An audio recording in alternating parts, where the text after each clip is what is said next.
இந்த நிமிடத்திலும் எனக்கு மரணம் வரலாம். இந்த மிம்பரில் இருந்து நான் இறங்குவேன் என்பது உறுதியாக சொல்ல முடியாத ஒரு நிலையில் தான் நாம் ஒவ்வொருவரும் இருக்கிறோம்.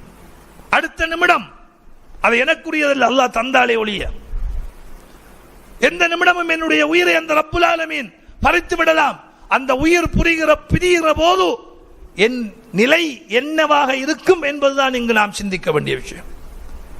ஒரு நல்ல மலை செய்து கொண்டிருக்கிற நிலையில், ஒரு நல்ல மனநிலையில் இருக்கிற நிலையில், ஒரு நட்பண்புள்ளவனாக வாழ்கிற நிலையில் என் உயிர் பிரிய வேண்டும்.